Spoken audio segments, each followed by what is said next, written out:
Coming up on this week's edition of Thunder Insider, we'll take a look at how the Thunder developed during the preseason. Tubble has a few plays that I like him to attack, and he's done a good job during this preseason.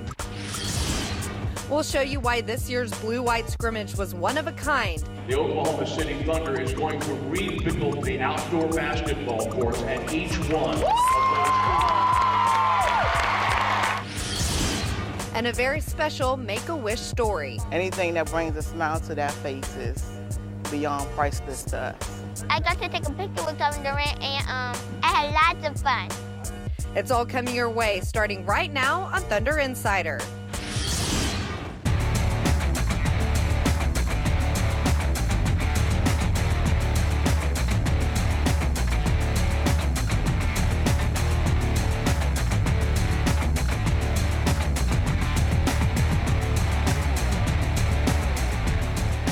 Well, the Thunder just wrapped a very successful preseason where they went 4-3. So before we start to look ahead at the regular season, which begins this coming Wednesday, we're going to spend this edition of Thunder Insider focusing on how the team improved during training camp. So without further ado, welcome to the show. I'm Leslie McCaslin alongside our great broadcast team of Brian Davis and Grant Long. And guys, there were several areas the team talked about wanting to improve during the preseason. One that sticks out, of course, is ball movement. So, BD, let's start with you. How were they able to get such good shots? Averaging 20 assists a game, which is a major improvement for this team. Part of the goal this year offensively is to get more points out of more people, not just rely on the isolation talents of Kevin Durant and Russell Westbrook. When you play swing basketball, you pull the opponent's defense apart. More guys are going to get better looks. You look at the number of times during the preseason that the Thunder had possessions in which 3 or 4, sometimes even all 5 men on the floor touched the basketball. You do that, then at any given moment, anybody on the floor is capable of being a dangerous scorer, and that's what championship caliber teams do. Well, one way is by keeping the ball movement. That's a way to get open shots. Another way, of course, is by attacking the rim. So, Grant, how does that dribble penetration that we've seen from this team all preseason open up the offense? Well, I think it starts, first of all, with a good ball movement. But you have to understand when you have a defense that is set and they can read and react to what you're doing, it's going to make defenses very, very tough. But if you start to move and you start to move the basketball and all of a sudden you catch your opponent's defense shifting, when the defense shifts, it opens up lanes to drive the ball to the basket. So the important part of all of this has to be the ball movement, has to be the bodies moving to force the opponent's defense to shift. If that doesn't happen, none of the drives to the basket will actually work.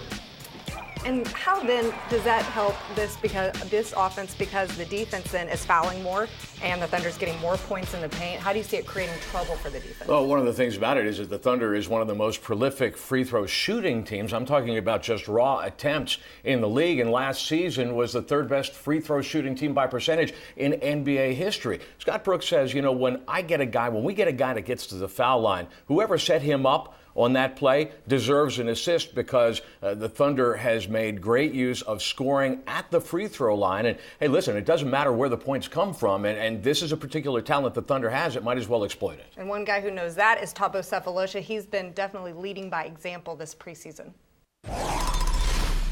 Well, we want everybody to touch the ball. We have to understand who our playmakers are and who our finishers are. And Thabo has a few plays that I like him to attack, and he's done a good job during this preseason. It's just whatever's given to me. I really try to not focus too much on myself, but really try to see where I can help the team and do different things. I know what I can do, but at the same time, I don't want to take away from what the team, what the big picture for the team is. Everybody knows that we believe in what they've been working on, and people can make plays from every position, wherever you're comfortable on the floor. Just get you in position to be successful and for the whole team to be successful.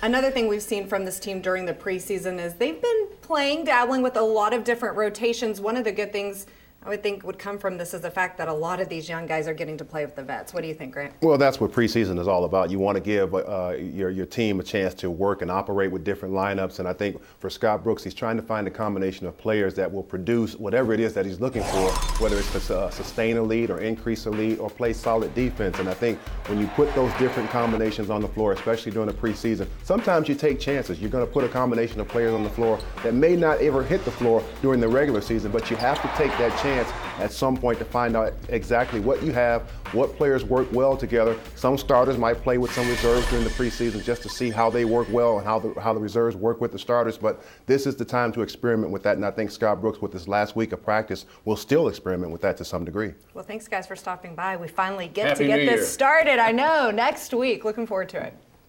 Ahead on Thunder Insider. I think it's important to have multiple playmakers, and Serge is added to that. Nick has made a jump last season at that spot. Serge has improved in that area.